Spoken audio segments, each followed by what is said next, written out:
আর এর জন্য প্রয়োজনীয় শারীরিক, মানসিক, পারিপার্শ্বিক সুস্থতা নিরাপত্তা আল্লাহ তাআলা নিশ্চিত করেছেন। যদিও সূর্যের তেজ একটু বেশি, কিছু করার নেই, ধৈর্য ধারণ ছাড়া। তীব্র গরমে কষ্ট আমরাই পাচ্ছি না, ইতোপূর্বে অন্যান্য নবী উপস্থিতিতে তাদের উন্নত এই সমস্ত কঠিন অবস্থা ফেস করেছেন, হাদিসে প্রমাণ রয়েছে। মূসা আলাইহিস সালামের জামানায় দীর্ঘদিন একটানা অনাবৃষ্টি দেখা দেয়। সালাতুল ইস্তিসকার আয়োজন হলো পয়গম্বরের সিয়ারতে বা নেতৃত্বে। বৃষ্টি হচ্ছে না, নামাজ হচ্ছে, দোয়া হচ্ছে, রোনাজারি করা হচ্ছে, পয়গম্বর নিজে দোয়া পরিচালনা করছেন। হাজারো মানুষ কান্নায় বুক ভাসাচ্ছে, বৃষ্টির নাম নিশানা নেই। রব্বুল আলামিন কি অবস্থা! তুমি তো নিজেই বলেছো আম্বিয়া কেরাম মুস্তাজাবু দাওয়া, যারা দোয়া করতে দেরি, কবুল হতে দেরি হয় না। তো রিসালাত নবুয়তে ঘোষিত করেছো আমাকে, আমি জামানার পয়গম্বর, কিতাবধারী পয়গম্বর, আমি নিজে উপস্থিত থেকে দোয়া করি, বৃষ্টির নাম নিশানা নেই। লোকজনের মধ্যে আমার গ্রহণযোগ্যতা প্রশ্নবিদ্ধ হয়ে যাবে। আল্লাহ তাআলা ওহির মাধ্যমে জানিয়ে দিলেন, একজন নাফরমান আছে এই ময়দানের মধ্যে, একজন নাফরমান আছে যে আমার কাছে অপছন্দ, যার বাবা যার কামাচার সীমালঙ্ঘন বাড়াবাড়ি, সীমাতিরিক্ত মাত্রা ছাড়া, ওর কারণে বৃষ্টি দিচ্ছেন। কি করার? উঁচু পাহাড়ে দাঁড়াও, সূরায় দাঁড়িয়ে ঘোষণা দাও, এই গুনাহগারকে আমি ওহির মাধ্যমে, ফেরেশতার মাধ্যমে খুঁজে খুঁজে বের করতে পারবো, কান ধরে এই ময়দান থেকে বের করে দেবো, তখন লজ্জিত হবা। আমি বলছি, আল্লাহ পাক আমাকে জানিয়ে দিয়েছেন, কে এরকম জঘন্য পাপের কাজ করো, জঘন্য অপরাধ করো, গুনাহে কবিরায় লিপ্ত আছো, সসম্মানে ময়দান ত্যাগ করো। তোমার কারণে মানুষ, প্রাণীকুল, পক্ষীকুল, জীববৈচিত্র্য কষ্ট পাচ্ছে। কে যায়? আপনি বলেন। মসজিদের মধ্যে যদি বলা হতো করে ওযু নাই, বন্ধ করেছে, কে তার ওযু নাই, চলে যান, চলেন। কে উঠছে না, কে উঠছে না, কানা মনে মনে জানা সাহেবুল বাইত আদরা বিমাতিহি। আরবিতে একটা কথা আছে, ঘরওয়ালা ভালো জানে ঘরে কি আছে। শিরক কে করে, জঘন্য অপরাধে কে লিপ্ত, আমারটা আপনি না জানলেন, আপনারটা আমি না জানলেন, যার যারটা সে তো জানে। অপরাধী লোকটা ভয়ানক বিপদে পড়েছে। যদি এখানে থাকি, বৃষ্টি হবে না, আমার কারণে আমার সোতা কষ্ট পাবে। যদি যাই সমাজের মধ্যে চিহ্নিত হয়ে যাব, আমি সেই ভয়ানক অপরাধী, সমাজ ঘৃণা করবে। কি করা যায়, কি করা যায়? যোগাযোগ লাগিয়ে দিয়েছে স্রষ্টা মাওলাই কারীম আল্লাহ পাক। রব্বুল আলামিন, তুমি যে একাধিক নাম ধারণ করেছো, তার দুটি নাম আমার সামনে এখন আছে। এক নম্বর তুমি গাফফার, দুই নম্বর সাত্তার। গাফফার মানে ক্ষমাকারী, সাত্তার মানে বহনকারী। তুমি নিজেই বলেছো, বান্দা যত বড় অপরাধী হোক, তুমি গাফফার, ক্ষমা করবে। আবার সেই গুনাহগারের গুনাহ প্রকাশ করবে না, তুমি সাত্তার। দয়া করে মেহরবানি করে এই উপাধি যেহেতু কেউ দেয়নি, না কোনো নবী দিয়েছে, না কোনো ওলি দিয়েছে, না উম্মত দিয়েছে, না কোনো বান্দা দিয়েছে, নিজেই নিজের সত্তার জন্য দুটি নাম ধারণ করেছ। মাওলাই কারীম, দয়া করে মেহরবানি করে এই দুটি নামের প্রয়োগ আমার ব্যাপারে চাই। আমাকে মাফ করো এবং আমার অপরাধ গোপন করো। নির্ঝর বৃষ্টি, মুষলধারে বৃষ্টি। মুসা আলাইহিস সালাম ডানে বামে তাকিয়ে দেখেন, কোন লোক উঠে গেল না। বৃষ্টি কেমনে হলো? আল্লাহ পাক জানিয়ে দিলেন, যার কারণে বন্ধ হয়েছিল তার কারণেই বৃষ্টি হলো। সুবহানাল্লাহ। আল্লাহ তাআলা ওপরে তওবা লাগিয়ে দিয়েছে। যে ইব্রাহিমের অবস্থা, কোরআন সুন্নাহর কিছু বক্তব্য আছে, আর সাথে সাথে আমাদের কিছু কাজও আছে, হাতের কামাই। মা আসাবাকুম মিন মুসিবাতিন ফাবিমা কাসাবাত আইদিকুম, যে বিপদ তোমাদের পৌঁছায় তা তোমাদের হাতের কামাই, তোমরা হাতে কামাই করেছো। প্রকৃতি নির্বাক, স্বভাব নয়। আপনি প্রকৃতির বিরুদ্ধে অবস্থান নিলে প্রকৃতি ভাষার তুলিতে এঁকে আপনার বিরুদ্ধে প্রতিবাদ করে না, কিন্তু নীরবে প্রতিশোধ নেয়। গাছপালা জন্মের পরে আপনি লাগাননি, জন্মেই দেখেছেন এতগুলো গাছপালা। আল্লাহ পাক জানেন আপনার জীবিত থাকার জন্য কি পরিমাণ গাছপালা দরকার। বাবাকে জিজ্ঞেস করেন, তুমি জন্মে কয়টা গাছ লাগাইছো আর জন্মে কয়টা গাছ দেখেছো? বলবে, আমি যে কয়টা লাগাইছি তার চেয়ে 100 গুণ বেশি জন্মে দেখেছি। দাদাকে জিজ্ঞেস করেন, একদিন করে দেবে। সুতরাং এই প্রকৃতির ভারসাম্য রক্ষায় যে পরিমাণ বৃক্ষ দরকার, মানুষ সৃষ্টির আগে আল্লাহ তাআলা অটোই সেগুলো লাগিয়ে দিয়েছেন। পাহাড় পর্বতের ব্যবস্থা তিনি করেছেন, নদ নদী খাল বিল কি পরিমাণ দরকার সেটি আল্লাহ পাক করেছেন। আমরা এগুলোর বিরুদ্ধে অবস্থা নিয়েছি, পাহাড় কেটে সমান করে দিচ্ছি, গাছপালা কেটে সাবার করে দিচ্ছি, আর নদ নদী খাল বিল ভরাট করে শিল্প কারখানা বাসা বাড়ি তৈরি করছি। জীবাশ্ম জ্বালানির ব্যবহার মাত্রাতিরিক্ত বাড়িয়ে দিয়েছি।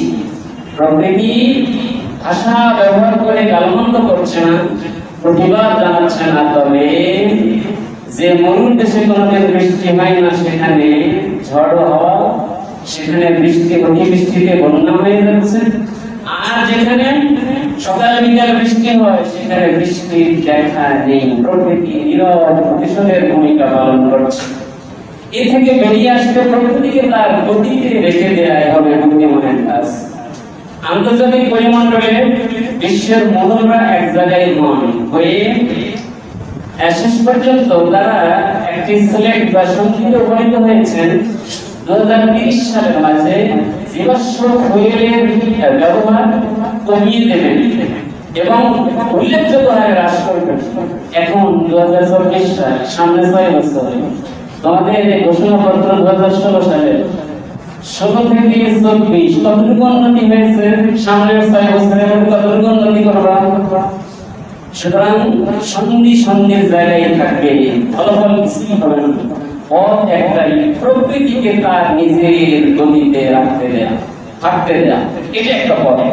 2 নম্বর হাদিসের বক্তব্য, কিছু গুনাহ আছে যখন তার পরিমাণে বেড়ে যায়, আল্লাহ তাআলার কুদরত খেপে যায়। আল্লাহ তাআলা তখন মাখলুককে বেরিয়ে দেন, সোজা কর।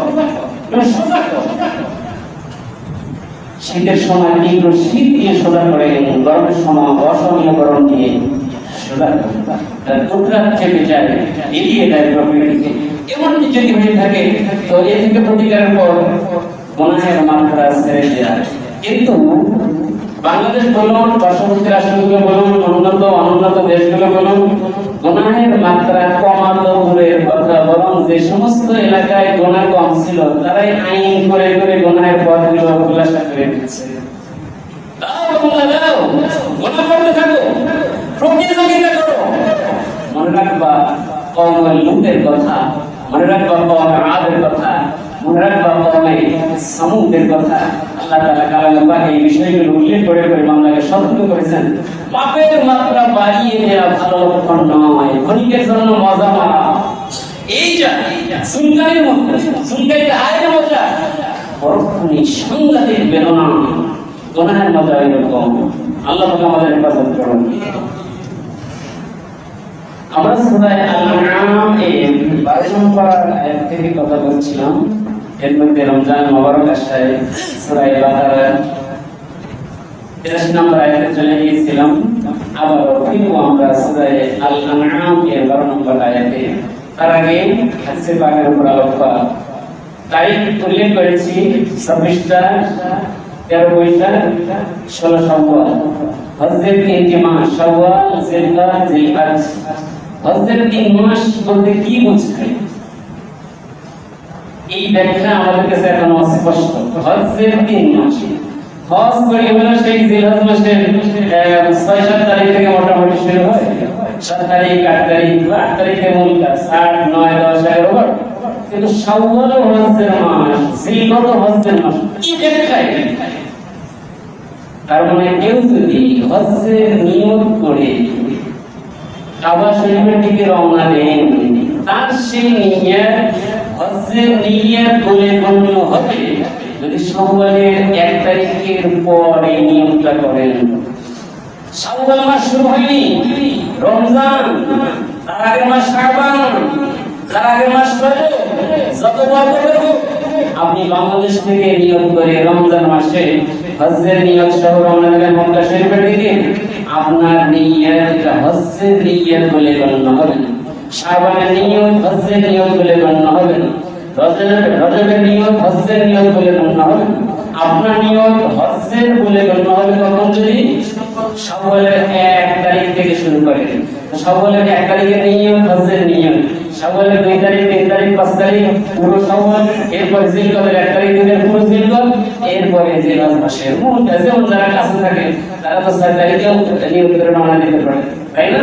সুতরাং শাওয়াল, জিলকদ এই হজ্জের মাস, মানে হজ্জের নিয়ত এই মাসগুলোতে সম্ভব। নিয়ত এবং তালবিয়া এই দুটি মিলে আপনি মুহরিম হবেন। মনে রাখবেন, তালবিয়া না পড়ে কেউ মুহরিম হয় না। 2 জন ওমরাকারীর খবর জানি, সিরাজগঞ্জের বাসিন্দা, ওমরা করে এসেছেন, বাট তার ইহরাম পূর্ণ হয়নি, ইহরাম ছাড়া ওমরা হয়নি। একজন হাজী সাহেবের ব্যাপারে জানি, বাড়ি শাহজাদপুর, তিনিও যথারীতি ইহরামকারী বলে গণ্য হননি, অথচ হজ করে এসেছেন। ইহরাম কাকে বলে? ইহরাম কখন পূর্ণ হয়? আন-নিয়াত মা'আত তালবিয়া, আন-নিয়াত মা'আত তালবিয়া, এই দুটি জিনিসের সমন্বয়ে ইহরাম। এছাড়া আপনি ইহরামকারী গণ্য হবেন। নিয়ত কি জিনিস? হজ্জের নিয়তের ভাষা আল্লাহুম্মা ইন্নী উরিদুল হাজ্জা ফায়াসসিরহু লি ওয়া তাকাব্বালহু মিন্নি। হে আল্লাহ, আমি হজ্জের নিয়ত করলাম, এটি আমার জন্য সহজ করো, আমার পক্ষ থেকে কবুল করো। এই নিয়ত মুখে বলুন, চাই দিলে দিলে হোক। নিয়তের মূল কথা দিলের কল্পনা, নিয়ত হিয়া ইরাদাতুল কলব, মনের সংকল্প নিয়ত। মনের সংকল্প করলেন, জবানে হয় বলেই দিলেন আল্লাহুম্মা ইন্নী উরিদুল হাজ্জা ফায়াসসিরহু লি ওয়া তাকাব্বালহু মিন্নি। এই নিয়তের পর লাব্বাইক আল্লাহুম্মা লাব্বাইক, লাব্বাইক লা শারীকা লাক লাব্বাইক, ইন্নাল হামদা ওয়ান নি'মাতা লাক ওয়াল মুলক লা শারীকা লাক। এটার নাম তালবিয়া। নিয়তের পর যখনই তালবিয়া পড়বেন, এরপরই আপনি ইহরামকারী গণ্য হবেন, মুহরিম হলেন। এখন আপনি রওনা দেন। উল্লেখ করে এটা নিয়তের আগেই হয়। বাংলাদেশের ঢাকা বিমানবন্দরেও সম্ভব, বিমানের মধ্যেও সম্ভব। এলাকার পাহাড় প্রাপ্তির আগেই নিয়ত এবং তালবিয়া হওয়া চাই, তবে আপনি ইহরামকারী গণ্য হবেন। নিয়ত হলো না, শুধু তালবিয়া হলো, আপনি ইহরামকারী গণ্য হবেন না। নিয়ত করেছেন, তালবিয়া পাঠ করেননি, জবানে উচ্চারণ করে পড়তে হবে। নিয়ত হয়েছে, তালবিয়া পাঠ করতে পারেননি, ইহরামকারী গণ্য হননি। ওমরা করতে গেছেন 1.5 লাখ টাকা বাকি, হজ করতে গেছেন 6 লাখ টাকা বাকি, শুধু ঘুরে এসেছেন। সমাজের মানুষ জানে মাননীয় হাজী সাহেব বা হাজী সাহেব মান কাল ইহরাম ফরজ এই হয়নি। ইহরাম তখন হয় নিয়ত এবং তালবিয়ার মাধ্যমে। কোন দোয়া হচ্ছে বা ওমরায় এমন কোন দোয়া নেই যা জবানে পড়তেই হয়, ব্যতিক্রম তালবিয়া জবানে পড়তেই হয়। লব্বাইক আল্লাহুম্মা লব্বাইক, লব্বাইক লা শারীকা লাক লব্বাইক, ইন্নাল হামদা ওয়ান নি'মাতা লাক ওয়াল মুলক লা শারীকা লাক। মনে রাখা উচিত, নামাজের নিয়ত আল্লাহ কবুল করো, যাকাতের নিয়ত আল্লাহ কবুল করো, দান খয়রাতের নিয়ত আল্লাহ কবুল করো, তিলাওয়াতের নিয়ত আল্লাহ কবুল করো, জিকিরের নিয়ত আল্লাহ কবুল করো। হজ আর ওমরার নিয়ত যখন রাসূল বলেছেন সহজ করো কবুল করো, সহজ করো কবুল করো, আর মানে রাসূল বুঝিয়ে দিয়েছেন এত সহজ নয়, জটিলতা আছে। যদি হক আদায় করে এগুলো ঠিকঠাক মতো যার যার জায়গায় সুন্দরভাবে আদায় করতে চান, সত্যি হাজের উপর দিয়ে মই যায় ওই 5-7 দিন আবার বলছি যদি হক আদায় করে আপনি পথ চলেন।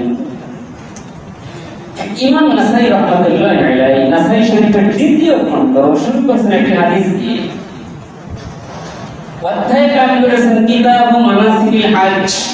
মানাসিক মিনস উমুর, কিতাবু উমুরিল হজ, হজ্জের কার্যাবলীর আলোচনা। ছোট্ট একটা ফসল কায়েম করেছেন বাবু উজুবিল হজ্জি, হজ ওয়াজিব হয় কখন কার উপর। সুন্দর সুন্দর হাদিস এনেছেন, ছোট হাদিস, মাঝারি হাদিস, একটু বড় হাদিসও আছে। আমরা নাসাই শরীফের দ্বিতীয় খণ্ডের প্রথম হাদিসটি আজকে আপনাদেরকে শুনিয়ে দেব। ইমাম নাসাই রাহমাতুল্লাহি আলাইহি হজ সম্পর্কে কি তথ্য দিয়েছেন জানেন? বাস উল্লেখ্য সিরাজের অন্যতম একটি কিতাব নাসাই শরীফ। সহিহ বুখারীর 1 নম্বরে আসাফুল কুতুবি বাদা কিতাবিল্লাহি as-সাহিহুল লিল বুখারী। तमाम দুনিয়ার মুসলিম পণ্ডিতগণ একটি বাক্য বলেছেন বুখারী শরীফের ব্যাপারে, আসাফুল কুতুবি বাদা কিতাবিল্লাহি as-সাহিহুল বুখারী। আল্লাহর আকাশের নিচে জমিনের বুকে কোরআন শরীফের পর সর্বাধিক বিশুদ্ধ গ্রন্থ ইমাম বুখারী সংকলিত সহিহ বুখারী। আলহামদুলিল্লাহ, আলহামদুলিল্লাহ। যেমন মানুষটা ছিলেন তেমন হাদিসটির গ্রহণযোগ্যতা পেয়েছে, উম্মতের ভিতরে মকবুলে আম হয়েছে। কি কওমি মাদ্রাসা, কি আলিয়া মাদ্রাসা, কি সরকারি সিলেবাস, বুখারী শরীফ সর্বত্র হয়ে গেছে। যারা কোনো সিলেবাসই নাই তারা বুখারী শরীফের 2-4টা খণ্ড বাংলা বই কিনে নিয়ে বাসায় পড়াশোনা করেন। এমন মকবুল, এমন গ্রহণযোগ্যতা পেয়েছে ইমাম বুখারী লিখিত বুখারী শরীফ। একাধিক কারণ। 1 নম্বর, ওযু ছাড়া কখনো হাদিস লেখেন নাই। আমাদের তো ওযু ছাড়া নামাজ পড়তে আসক্তি নাই। আমাদের তো হয়ে গেছে নামাজটা পড়ে না, ওযুটা পড়ে। জনগণ সামনে আছে, এই যে জনগণ মঞ্চের সামনে এদেরকে রেখে ওযু করতে যায়, ওযু নিয়ে বিসর্জন চলে যায়। হ্যাঁ, নির্বাচনের আগে যারা প্রার্থিতা করেন তাদের মাঝে এই বদভ্যাস একটু বেশি। ওযু নাই থাকলে নামাজ যাওয়া এবং আসর আর মাগরিবটা ইশারা খবর থাকবে না, ফজর তো ঘুমিয়ে যায়। আর যখন অসুবিধা নেই, জনগণের চোখেই পড়ে আসর আর মাগরিব। আমার নেতাজি নামাজ পড়েন। বারহাল ইমাম বুখারী রাহমাতুল্লাহি আলাইহি হাদিস লিখেছেন, ওযু শুধু কি ওযু গোসল করেছেন, দুরাকাত নামাজ পড়েছেন, রাসূলের রওজা নিয়ে হাঁটু করে বসে মুরাকাবা করেছেন। নিজেই বলেছেন আল্লাহ রাসূল কবর থেকে ইশারা দিয়ে কখনো আওয়াজ দিয়ে বলতেন, বুখারী হাযা হাদিসি ফাকতুবহু ফি কিতাবি, এটি আমার বাণী, নিঃসন্দেহে তুমি তোমার গ্রন্থে লিপিবদ্ধ করতে পারো। এই আওয়াজ পাওয়ার পর আমি কলম করেছি। ইমাম বুখারী কোন পর্যায়ের ব্যক্তিত্ব ছিলেন? মাকরুম ভাই, ঘুমিয়ে যেতে দেরি, রাসূলের সঙ্গে স্বপ্নে সাক্ষাৎ হতে দেরি হতো না। ওনার জীবনীতে বলা আছে উনি কখনো কখনো ঘুমোতে দেরি করতেন, ঘুম লেগেছে ঘুমোতে দেরি করতেন। ভয় কেন? উনি জানেন ঘুমানো মানেই রাসূলের সঙ্গে সাক্ষাৎ। আর আমি সেই পরিস্থিতিতে আছি কিনা, আমার এখন কোন অবস্থা, পোশাকের কি অবস্থা, শরীরের কি অবস্থা, রাসূলের সঙ্গে না জানি কোন অবস্থায় সাক্ষাৎ হয়, কি কথা হয় না হয়, বেয়াদবি হয়ে যায় কিনা, এগুলো ঘুমাতেই ভয় লাগে। আমাদের তো তাসবিহ তাহলিল করতে করতে এই এখানে বয়ান শুনি, এখানে বয়ান শুনি, এই দরুদ শরীফ 200 বার পড়লে রাসূলকে দেখা যায়, ওইটা 500 বার পড়লে রাসূলকে দেখা যায়, ওইটা 1000 বার পড়লে রাসূলকে দেখা যায়। সে কত আমল নয়, তারপরেও দেখা মেলে না। আর ওই ঘুমাতে দেরি, সাক্ষাৎ পেতে দেরি হতো না। কেন? নিজের সফাই নিশ্চিত করেছিলেন। এটাকে তাসকিয়া বলা হয়। ওই মাইলুমুল কিতাব ওয়াল হিকমা ওয়া ইউযাক্কিম, তাসকিয়া।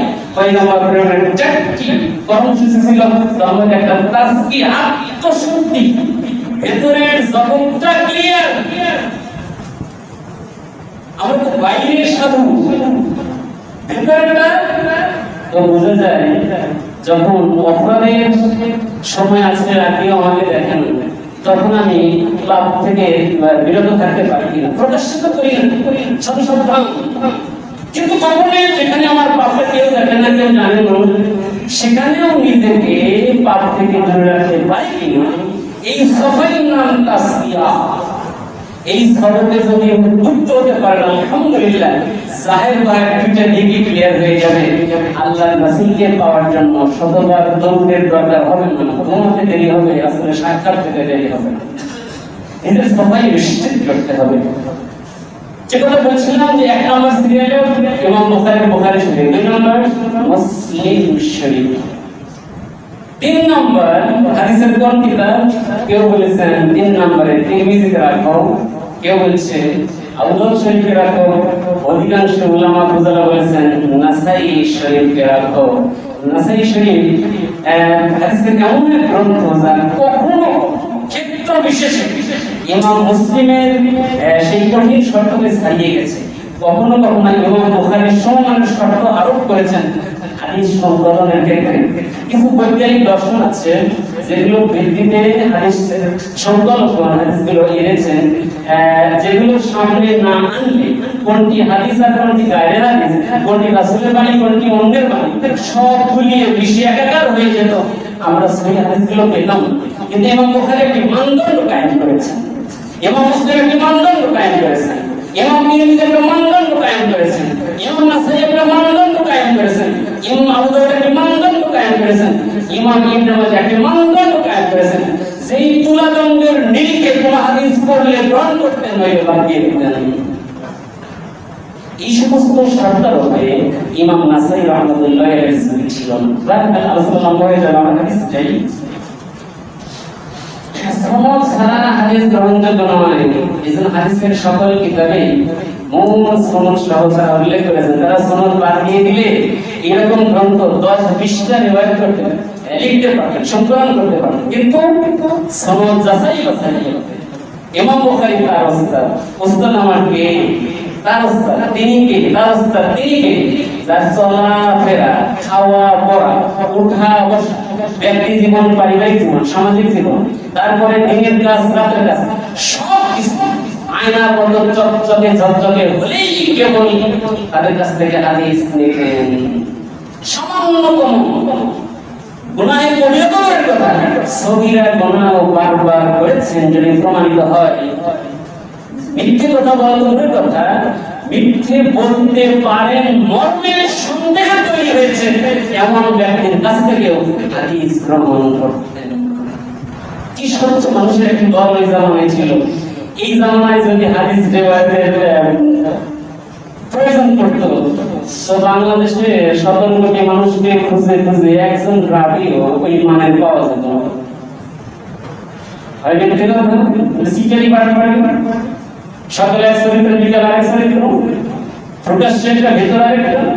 তার মানে হাদিস রিওয়ায়াতের মতো যোগ্য রাবি এই জামানায় খুঁজে পাওয়া যেত না। কিন্তু একটি জামানা ছিল আলহামদুলিল্লাহ, খায়রুল কুরুনি করনি তুমাল্লাযিনা ইয়ালুনাহুম তুমাল্লাযিনা ইয়ালুনাহুম, উত্তম জামানা আমার জামানা, এরপরে পরবর্তী জামানা তবে এরপরে পরবর্তী জামানা তবে এই 3 জামানার ব্যাপারে রাসূল বলেছেন এগুলো সব উত্তম। এরপরে সুম্মা ইয়াজরুল কিসওয়াল কুরআন, মিথ্যে প্রতারণা, ধোঁকা, চিটারি বাটপাড়িদের সমাজটা ভরে যাবে। হাদিস রিওয়ায়াতের মতো যোগ্য রাবি খুঁজে পাওয়া যাবে না। ইমাম নাসাই রাহমাতুল্লাহি আলাইহি সুন্দর একটি সনদ কিতাবের মধ্যে উল্লেখ করেছেন। কবিন তাল আখবারনা মুহাম্মদ ইবনে আব্দুল্লাহ ইবনে মুবারাক আল-মাসলামি, ইমাম নাসাই ওস্তাদ قال حدثنا ابو هشام واسمه المغيرة بن سلمة। আবু হিশাম রিওয়ায়াত করেছেন ওনার দাদা ওস্তাদ। এই আবু হিশাম মানে হিশামের বাবা, এটা কুনিয়াত না। উম্মত ইব্রাহিমকে পড়বে আবু হিশাম নামে অনেক লোক থাকতে পারে, উল্লেখ করে দিয়েছেন ওয়াসমুল মুগীরা ইবনে সালামা, তার মূল নাম মুগীরা ইবনে সালামা। শুধু আবু হিশাম বলে ওনার সহজ হতো, লিখে আবু হিশাম, এখন মূল নামটা খোঁজার জন্য লাগে বিষয়টা ধরতে হয়েছে ওনার মূল নামটা কি, মূল নামটা কি। কিন্তু ইমাম নাসাই রাহমাতুল্লাহি আলাইহি এই ব্যাপারে দিনদারি পরিচয় দিয়েছেন, উম্মাহ যেন বিভ্রান্তিতে না পড়ে। আবু হিশাম কে? এদের মুগীরা ইবনে সালামা, সে আবু হিশাম যার ভেতরে বাহিরে কোনো তফাৎ নাই, তার সন্ধানে কোনখানে বলো আমি যাই। ভাষাটা গানে কিন্তু কি যে সুন্দর কথা। আমি নিজেকে এখানে আসি না, কয়েকশো মানুষ নিজের বুকেই হাত দিয়ে বলি, মুখে যা বলি তা ভেতর আছে কিনা, ভেতর যা আছে সেটা মুখে বলতে পারি কিনা, এবং রাতের কাজ দিনের কাজের মাঝে খারাপ না, তুমি এক করতে পেরেছি জাহির বাহির ভেতরের বাইরে একটা সমান না ভিন্নতা আছে। যদি সামান্য ভিন্নতা থেকে থাকে নিজের ব্যাপারেই নিজেকে মুনাফিক অথবা প্রতারণা দিয়ে রাখবে, তুই প্রতারক, নিজেকে তুই প্রতারক। ভেতর বাইরে সঙ্গিয়ে ইমাম নাসির রহমাতুল্লাহ দেখুন এই সেবাটা আবু হিশাম বলে ফেলে দিতে পারতেন, কিন্তু এখানে দিনদারি পরিচয় দিয়েছেন, নাম খুঁজে জানিয়ে দিয়েছেন উনি মুগরা ইবনে সালামা। حدثنا ربيع بن مسلم قال حدثنا محمد بن زياد ইনি একজন প্রখ্যাত তাবী, প্রথম সারির তাবী। عن ابي هريره তিনি হযরত আবু হুরায়রা থেকে হাদিসটি রওয়ায়াত করেছেন। আবু হুরায়রা বলেন خطب رسول الله صلى الله عليه وسلم الناس, আল্লাহর পয়গম্বর কিছু মানুষকে সামনে রেখে খুতবা দিলেন। খাতবা ভাষণ দেয়া, ভাষণ দিলেন, খাতবা বললেন ইন্নাল্লাহ আযজা ওয়া জাল্লা কদ ফারাজ আলাইকুম আল-হজ্জা, আল্লাহ তাআলা তোমাদের উপর হজ ফরজ করেছেন। মুসলিম স্কলারগণ রাসূলের বক্তব্যের সময়সীমা উল্লেখ করেছেন হিজরি 3 মদিনা হিজরত করেছিলেন, সেই হিজরতের তারিখ থেকে হিজরি সন গণনা শুরু হয়েছে। এটা হযরতে ওমর ফারুক রাদিয়াল্লাহু আনহু খিলাফত কালে রাষ্ট্রীয় ফরমান জারি করে হিসাবটা শুরু করেছেন। তো দ্বিতীয় হিজরিতে রাসূল এই ভাষণটা দিয়েছেন, বলেছেন তোমাদের উপর আল্লাহ তাআলা হজ ফরজ করেছেন। ফাকালা রাজুলুন, এক ব্যক্তি দাঁড়িয়ে গেল। এই ব্যক্তিকে হতে পারেন ইমাম ইবনে সালাবা, কেউ কেউ বলেন আমরা ইবনে হাবিস আল-তামিমি রাদিয়াল্লাহু আনহু। দাঁড়িয়ে বলছেন ফিকুল আমিন ইয়া রাসূলুল্লাহ, আল্লাহর পয়গম্বর আপনি বলেছেন হজ ফরজ, এটা কি প্রতি বছর? নবী সাল্লাল্লাহু আলাইহি প্রশ্নটা এই প্রশ্নকে এড়িয়ে চললেন, উত্তর দিলেন, এবার কাটলেন। হাত্তা আদাও সালাসান, ওই লোক সারার পাত্র নন। দ্বিতীয়বার জিজ্ঞাসা করে ফিকুল আমিন ইয়া রাসূলুল্লাহ, প্রতি বছর? নবী চুপ থাকেন। তৃতীয়বার আফিকুল আমিন ইয়া রাসূলুল্লাহ, প্রতি বছর? আল্লাহ রাসূল মনে করেছে রাসূল শুনছেন না, বইয়ে বানিয়ে দিয়েছে আল্লাহ রাসূল প্রতি বছর।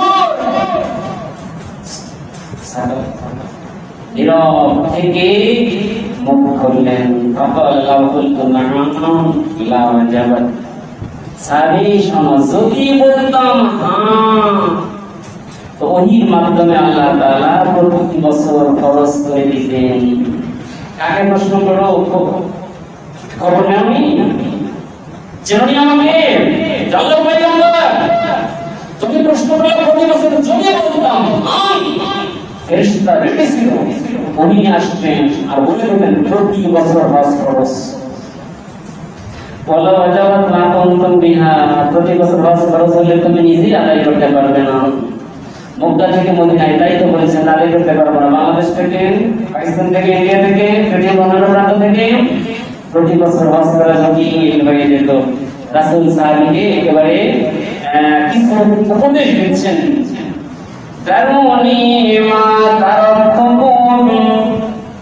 আমি তোমাদের যেভাবে ছাড়ি তোমরা ওইভাবে থাকো,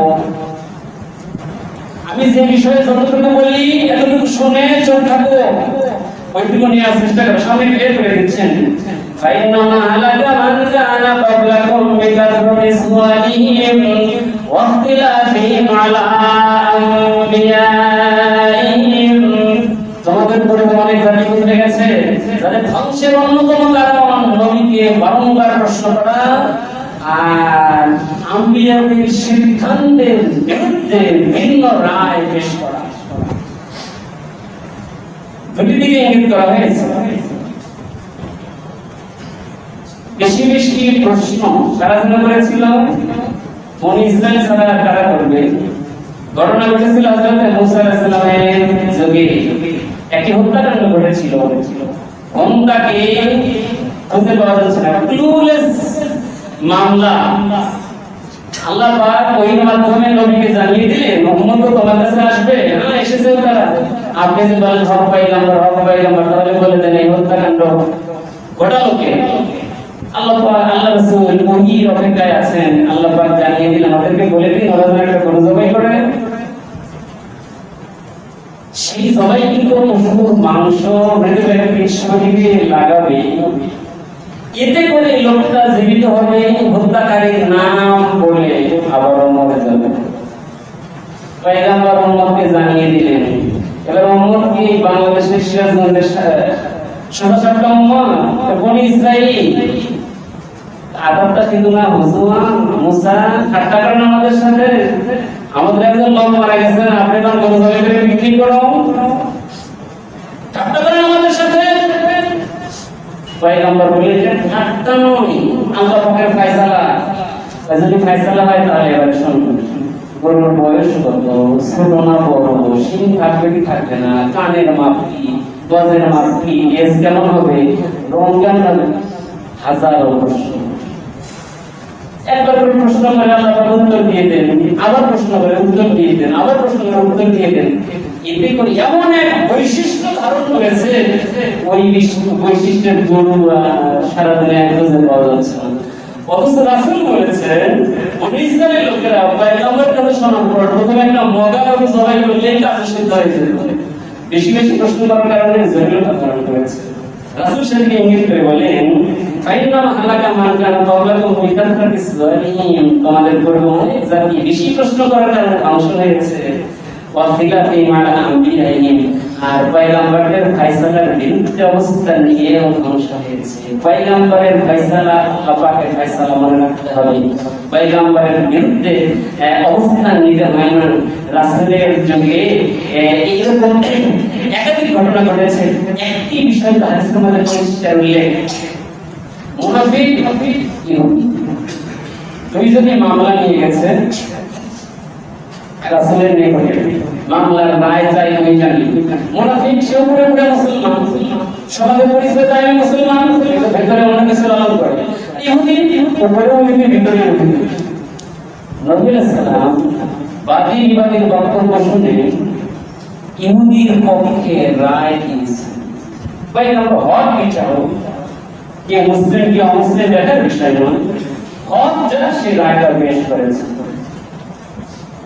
মুনাফিক দেখলে কেমন ব্যাপার, পয়গম্বরকে প্রশ্নিত করতে, বিষয়টি মদিনায় মানে একটু ঘোলাটে পরিবেশ তৈরি করতে, যে রাসূল মুখে মুখে বলে যে আমি মুসলমানদের পক্ষে, কিন্তু ভেতরে ভেতরে উনি ইহুদি প্রেম লালন করে। এই যে দেখো এই মামলা ইহুদির পক্ষে রায় দিয়েছে, কি করে যায় ওমরের কাছে যায়, সানি যাইতে গেছে ওমরের কাছে, হযরত ওমর সামনে আসলেন, কি বিষয়, এই ব্যাপার আল্লাহ পয়গম্বর ইহুদির পক্ষে রায় দিয়েছেন, আমাদের কেন আইছো? বিচারটা পুনর্বিবেচনার জন্য আপনার কাছে আসলাম, আপনি একটা রায় ঘোষণা করুন। বাসার ভেতরে গেছে, তরবারি একটা এনে মুনাফিকের গর্দা উড়িয়ে দিয়েছে। গোটা মদিনায় এবারে অপপ্রচার, কোন একজন মুসলমানকে হত্যা করে দিয়েছে। আল্লাহ পাক দেরি করেননি, আয়াত নাযিল করে জানিয়ে দিলেন ফালা ওয়া রাব্বিকা লা ইউমিনুন হাত্তা ইউহাক্কিমুকা ফীমা শাজারা বাইনাহুম। হে আল্লাহর পয়গম্বর আপনি জানেন, আপনি শুনুন, মদিনাবাসীকে জানিয়ে দেন, মুসলিম উম্মতকে জানিয়ে দেন, পয়গম্বরের রায় শোনার পর যারা ভিন্ন মত পেশ করে আপনার রবের শপথ ওরা মুমিন হতেই পারে না। সুতরাং ওমর যদি কারো কল্লা কাটে, মুমিনের কল্লা কাটে। পয়গম্বরের রায়কে কিভাবে মেনে নিতে হয় কোরআন সাক্ষ্য দিয়েছে, সুন্দর বক্তব্য উপস্থাপন করেছে। রাসূল চাইছেন তোমরা আঁকড়ে ধরো, রাসূল যা থেকে নিষেধ করেন তা থেকে দূরে থাকো। পয়গম্বর নিয়েছেন আল্লাহ পাক বলে আঁকড়ে ধরো, এবং পয়গম্বরের মাথা থেকে পা পর্যন্ত আপনি বিচার করুন। হাদিসের আলোকে রাসূল কি কি নিয়ে এসেছেন, তার শারীরিক চরণে বরণে যা নিয়ে এসেছেন, নবীর সুন্নাহ নবীর আদর্শ, আল্লাহ পাক কোরআনে কারিমে শব্দ ব্যবহার করে বলেন ফাহুজুর ওয়ান, ওটা সুন্নাহ বলে ছোট বলে ছেড়ে দিও না। যে ফরজে আছে সুন্নাহ বলে নয়, সুন্নাহর ব্যাপারে আল্লাহ পাক বলেন ফাহুজুর, নবী বলেছেন, অন্য করেছেন, আল্লাহ বলেছেন, নবী শুনে জেনে স্বীকৃতি দিয়েছেন। কোরআন বলেছে ফাহুজুর, সব আল্লাহর ভালো। নবীর কথাটাও গ্রহণযোগ্য, নবীর বলাটাও গ্রহণযোগ্য। অন্যে করেছে, অন্যে বলেছে, নবী চুপ থেকেছে, নিষেধ করেনি, স্বীকৃতি দিয়েছে নীরবে, সেটাও উম্মতের জন্য গ্রহণযোগ্য আমল। সুতরাং তোমরা বেশি প্রশ্ন করতে যেও না, প্রশ্ন করলে ক্ষতিগ্রস্ত হবা। আর আমি একরামের বিরুদ্ধে অবস্থা নিও না, তাদের রায় যা তাদের রায় যা সেটা মেনে নিও, এর মধ্যে আমি একই। হাদিসের শেষে রাসূল খোলাসা করে বলে দিচ্ছেন, ফাইলা আমারতুকুম বিশাইইন ফাখুযু বিহি মাসতাতাতুম ওয়া ইযা নাহাইতুকুম আন শাইইন ফাজতানিবুহু। আমি তোমার ব্যাপারে নির্দেশ দিলেন, মাসতাতাতুম একটি শব্দ উম্মতের জন্য দয়ালু হয়ে রাসূল শব্দটি ব্যবহার করেছেন। আমি তো নির্দেশগুলো দেই, সেগুলো আপনি দেখো মাসতাতাতুম যতদূর সম্ভব আপনার নিজের শক্তির প্রয়োগ করে যতদূর করা যায় আমার হুকুমগুলো আপনি ধরো। আমার নাহাই তো তোমার আনসাইন ফাইটারে বহু, আর যা থেকে নিষেধ করি তা থেকে দূরে থাকো। কোরআন যা বলে, হাদিসের বক্তব্য ওই রকম, কোরআনও বলে ধরো, হাদিসও বলে ধরো। কোরআন বলে নবী যদি বলে যে নিষেধ করে তাহলে দূরে থাকো, হাদিসও ওইটাই বলে আমি যা থেকে নিষেধ করি তা থেকে দূরে থাকো।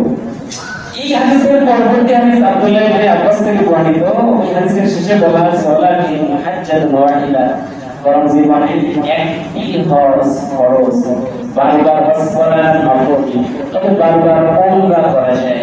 রাসূল তার পুরো নবুয়ত জিন্দেগিতে 4 উমরা 1 হজ সম্পাদন করেছেন। পঞ্চম হিজরিতে স্বপ্নে দেখেছেন তিনি কাবা ঘর করছেন। নবীর স্বপ্ন হয়ে থাকে, এই স্বপ্নের নির্দেশ বাস্তবায়ন করতে ষষ্ঠ হিজরিতে রওনা দিলেন উমরা করতে। হুদায়বিয়াতে বাধাগ্রস্ত হলেন, সন্ধিসন্ধি সম্পাদিত হলো, রাসূল মক্কা যেতে পারলেন না, ফেরত আসলেন। এরাম তো বেঁধেছিলেন, নামাজের নিয়ত করে নামাজ শুরু করে যদি ভেঙে যায় কাজা করা অজিব। ইহরাম বেঁধে উমরার জন্য রওনা দিয়েছেন, যেতে পারেননি, এখনই আমরা কাজা করা উচিত। এই ষষ্ঠ হিজরি হুদায়বিয়ার সন্ধি হলো, তোমরা করতে পারবেন না, এটা কাজা করার জন্য শর্ত হিজরিতে মুশরিকদের দেওয়া শর্ত মেনে আমরা করে আসলেন। এই প্রথম আমরা অষ্টম হিজরিতে মক্কা বেশিতে গিয়ে আর সমস্যাই নাই, আরেক আমরা নবম হিজরিতে মক্কা ইসলামের সাম্রাজ্যের অংশ, 3 নম্বর আমরা দশম হিজরিতে বিদায় হজ্জের সঙ্গে আরেক আমরা। এই মোট 4 আমরা 1 হজ রাসূলের নবুয়তের জিন্দেগিতে। সুতরাং জীবনে কারো যদি সামর্থ্য এরকম থাকে একাধিক হজ করতে পারেন, পর হজগুলো নফল, আর আমরা বারংবার আমরা করতে পারেন, উৎসাহ দেওয়া আছে, অনুমোদন করা আছে। একটি মাসালা এখানে বলে শেষ করে দেই, একাধিক ফোন পেয়েছি আমরা, সেটা হলো আয়েশা মসজিদে গিয়ে এরাম বেঁধে উমরা করা যাবে কিনা। বাংলাদেশে একটা অপপ্রচার আছে, আয়েশা মসজিদের বিষয়টি হযরত আয়েশা সিদ্দিকার সাথেই খাস। বেজারের সফরে হযরত আয়েশা সিদ্দিকার সমস্যা হয়েছিল, নারীগত সমস্যা, তো এইটা থেকে পবিত্র হয়ে গেলে রাসূল বলেন তোমরা ওইদিকে যাও, তানঈম বলা হয়, এই জায়গার নাম তানঈম। তুমি তানঈমে যাও, সেখানে গিয়ে এহরাম বেঁধে চলে আসো, বাকি কাজটা সারো। হযরত আয়েশা যেহেতু তানঈম পর্যন্ত গিয়েছিলেন, ওইখানে মসজিদ হয়েছে, নাম হলো আয়েশা মসজিদ। এখন আয়েশা মসজিদে গিয়ে উমরা করে এহরাম বেঁধে উমরা করলে সেটা উমরা বলে গণ্য হবে। আপনারা একটা মাসআলা জানেন, হজ্জের কাজ হেরেমের বাইরে, তাই এহরাম করতে হয় হেরেমের ভিতরে, আর উমরার কাজ হেরেমের এরিয়া, তাই এহরাম করতে হয় হেরেমের বাইরে গিয়ে। সেটা এক ধরনের সফর সংগঠিত হয়। মাসআলা বুঝতে পারলাম কিনা? বাজারে বই পুস্তক পাওয়া যায়, বইগুলো সুন্দর করে লেখা আছে, হজ্জের কাজ হেরেমের বাইরে, তাই হজ্জের এহরাম করতে হয় হেরেমের ভিতরে, আর উমরার কাজ পুরোটাই হেরেমের ভিতরে, তাই এহরাম করতে হয় হেরেমের বাইরে। এখন আয়েশা মসজিদ তানঈমের এরিয়াটা হেরেমের ভেতরে না বাইরে। আমাদের দেশের যারা অপপ্রচার চালান তারা বলেন তানঈম এলাকাটা হেরেমের ভেতরে, সুতরাং ওইখানে গিয়ে এহরাম বেঁধে উমরা করলে সে উমরা হবে না। এইটা এই অপপ্রচার শুনি কয়েক বছর যাবত। আগে একজন মুফতি ছিলেন মুফতি ফয়সাল সাহেব, আমরা একই সঙ্গে ছিলাম হজ্জের সফরে। আলহামদুলিল্লাহ কয়েকজনের মিলে এটা উদ্ধার করার চেষ্টা করেছি যে তানঈম এরিয়াটা এরামের ভেতরে না বাইরে আমরা একটা ট্যাক্সি ভাড়া করলাম চারুল এরিয়া থেকে ট্যাক্সি নিয়ে রওনা প্রিন্সিপাল হয়ে রওনা আশা মসজিদের দিকে ডান পাশে যত আরবি ইংরেজি লেখা একটা একটা দেখে দেখে গেলাম তানঈম এরামের ভেতরে না বাইরে কোনো সমাধান নেই আশা মসজিদে গিয়ে ওযু গোসল সেরে ধরে নামাজ পড়ে আমরা ওমরার এরাম করে আবার ট্যাক্সি নিয়ে রওনা এবার রাস্তার বিপরীত দিক ওইদিকে রাস্তা ডানে চলে গাড়ি আশা মসজিদ থেকে বের হয়ে যায় তাই ইউটার্ন নিল প্রায় 3 থেকে 5 মিনিটের মতো গিয়ে গাড়িটি ঘুরলো আমি ঘুরে ঘুরে আসছি টানা 9 মিনিট সৌদির গতি 9 মিনিট পেরিয়ে আসলে ডান সাইডে লেখা দেখলাম বিদায়াতুল হারাম বিদায়া মানে শুরু হারাম মানে হেরেম এরিয়া আয়েশা মসজিদ কোথায় আর হেরেম এরিয়া শুরু আর অনেক পরে কি বুঝে গেল আয়েশা মসজিদ তো তানিম এলাকা হেরেমের ভিতরে বাইরে বাংলাদেশের বিখ্য সমস্ত মুফতিরা ফতোয়া দিচ্ছেন যে আয়েশা মসজিদে গিয়ে এই নাম বাদা যায় কোনো সমস্যা নেই অটোরিকশা কারা চালায় কেন চালায় আল্লাহ তাআলা ভালো জানেন ওই দেশের যারা বিখ্য মুফতি মুহাদ্দিস তারা যায় তাদের দেশ তাদের মাতৃভূমি তারা এরিয়া চেনে না বাংলাদেশের হাদিস বিশারদরা খুব এরিয়া চেনে সুতরাং আয়েশা মসজিদ থেকে অনেক দূরে আসার পরে হেরেমের এরিয়া শুরু হয় যারা ওপরে যাবেন অবশ্যই একটা সফরে একাকি ওমরা করার ব্যাপারে উদ্বুদ্ধ করা আছে একাকি ওমরা না করা বরং বেশি বেশি পথ করা এটাই মাসলা তারপর কেউ যদি চান সাইডে গেলেন এরাম হইতে আসতে পারবো কিনা একটু বাইরে আসলাম তো হেরেমের বাইরে এসে এরাম বেঁধে হেরেম এরিয়া গিয়ে ডাইরেক্ট ওমরা করা যায় অনুমোদিত বিষয়টি ক্লিয়ার এটা নিয়ে ভিন্ন কোনো কথা আপনার নাম দিয়ে না ঢোকে আয়েশা মসজিদে এরাম বেঁধে ওমরা করা যায় অনুমোদিত আমরা সূরা আনআমের অংশ একটু শুরু করেছি বিসমিল্লাহির রহমানির রহিম কুল ইমাম মা ফিস সামাওয়াতি ওয়াল আরদ আপনি বলুন জগৎবাসী আসমান এবং জমিনের মালিকানা কার আসমান কে বানিয়েছে জমিন কে বানিয়েছে এতটুকুর মাঝে যা যা আছে মালিকানা কার তো আল্লাহ তাআলা প্রশ্ন করলেন উত্তরের জন্য অপেক্ষায় থাকেন না এটা ইলমে আকায়েদের একটা ব্যাকরণ আছে আপনি যদি কোথাও কাউকে প্রশ্ন করেন তো প্রশ্নের উত্তর ভুল দেওয়ার সম্ভাবনা থাকে সঠিক উত্তর নিজেই জিজ্ঞেস করে নেন এটা একটা অলংকার এটা অলংকার শাস্ত্রের একটা অংশ আল্লাহ পাক সেই অলংকারে আমি বলা করেছেন মক্কা মসজিদে উত্তর দেবে জগৎবাসী উত্তর দেবে উত্তরে দায়িত্ব তাদের ছেড়ে দিলেন তো কতদিন ক্ষমতা ধর কত দাদা বলতো যে জমিন আমার চন্দ্র সূর্য আমার আসমান জমিন সবই তো আমার যেমন ফেরাউন বলেছিল আল্লাহ তাআলা ভুল উত্তর দেওয়ার আগে নিজে ফয়সালা দিয়েছেন কুল্লিল্লাহ জগৎবাসীকে জানিয়ে দেন আসমানের মালিক আল্লাহ তাআলা জমিনের মালিক আল্লাহ তাআলা এগুলো মধ্যে যা কিছু আছে সব কিছু আল্লাহ পাকের সৃষ্টি কাতাবা আলা নাফসির রাহমান তিনি স্বীয় সত্তার উপর রহমতের ফয়সালা করে রেখেছেন তিনি যে দয়া করবেন মায়া করবেন জগৎবাসীর প্রতি উদারতা দেখাবেন বান্দার প্রতি করুণা দেখাবেন এই ফয়সালাটা নিজের উপর করে রেখেছেন আলহামদুলিল্লাহ হাদিসের বক্তব্য ইন্না রাহমাতি সাবাকাত গাদাবি আল্লাহ পাক একটি রুলস মেনে জগৎ পরিচালনা করেন সেই রুলসটা নিয়ে তিনি তখন তাদের টেবিলে সেই রুলসটা লিখে রেখেছেন এবং সেভাবে জগৎ পরিচালনা করছেন একটি জেলায় আমরা সফরে গিয়েছিলাম সেখানে কলেজের প্রিন্সিপাল টেবিলে সুন্দর একটা স্লোগান লিখে ওই যে কাটার ছবি লিখে রেখেছেন রেগে গেলেন তো হেরে গেলেন প্রিন্সিপাল সাহেব জিজ্ঞাসা করলাম এইটা একটা স্লোগান আছে যে রেগে গেলেন তো হেরে গেলেন এইটা আপনার চোখের সামনে রাগ একটু বেশি তো অফিসে এসেছে বিষয়টাকে ভালো করে পড়িনি তারপরে সারা মেয়ে চারটা মনে থাকবো সিদ্ধান্ত নিতে রাগ করা যাবে না রেগে গেলেন সুন্দর কথা আল্লাহ পাক ও তার কুদরতি জেমিয়ে একটি স্লোগান দেখে দেখে জগৎ পরিচালনা করেন রাসূল হাদিসে বলতেন সেই স্লোগান ইন্না রাহমাতি সাবাকাত গাদাবি, আমার রহমত দয়া মায়া করুণা সর্বদা রাগ আর ক্রোধের উপর বিজয়ী থাকবে। এই স্লোগান ধারণ করে আল্লাহ তাআলা জগৎ পরিচালনা করেন। কোরআনের আয়াত কাতাবা আলা নাফসিহি রাহমা, আল্লাহ তাআলা নিজের উপর রহমত লিখে রেখেছেন, তার মানে দয়া দেখাবেন, করুণা দেখাবেন, এটা আল্লাহ তাআলা শব্দের মধ্যেই রয়েছে। লা ইয়াজমাউনাকুম ইলা ইয়াউমিল কিয়ামাতি লা রাইবা ফীহি, তিনি তোমাদের একত্রিত করবেন, কোনো সন্দেহ নেই, লা রাইবা ফীহি, লা রাইবা ফীহি, কোনো সন্দেহ নেই, তিনি তোমাদের একত্রিত করবেন। কোথায় একত্রিত দুইটা ব্যাখ্যার কথা বলা হয়েছে। জগৎ বারো যে যেখানে থাকেন আল্লাহ তাআলা কবরের মধ্যে নিয়ে যাচ্ছেন, কবরের মধ্যে নিয়ে যাচ্ছেন, একত্রিত করছেন, সারা দুনিয়ার মাটি একত্রিত করবেন, এরপর কোনো রূপ না।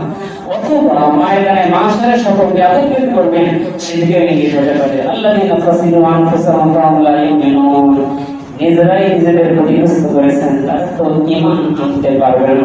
কথাটা তামাশার করতে করতে দিনের একটা কঠিন অবস্থা থেকে ইঙ্গিত করা হয়েছে। আপনি দীর্ঘদিন একটি পাপের মধ্যে থাকবেন, দীর্ঘদিন একটা আপনারা করেই যাচ্ছেন, কেউ বড় একটা পার্শ্ব প্রতিক্রিয়া আপনার হৃদয়ের উপরে পড়বে, যতটা হক গ্রহণের যোগ্যতা হারিয়ে ফেলবে, সঠিক বিষয়টি বিবেচনা করার সক্ষমতা হারিয়ে ফেলবেন। এটা ক্ষতিকর। এইটাই হয়েছিল মক্কার মুশরিকদের ব্যাপারে। একটা না দীর্ঘদিন বাংলাদেশ সরকার পুরুষ থেকে কুস্তি করতে করতে তার অবস্থা শেষ অবস্থা কথা আল্লাহর আইন বলে উঠে এদের অবস্থা ভালো ছিল।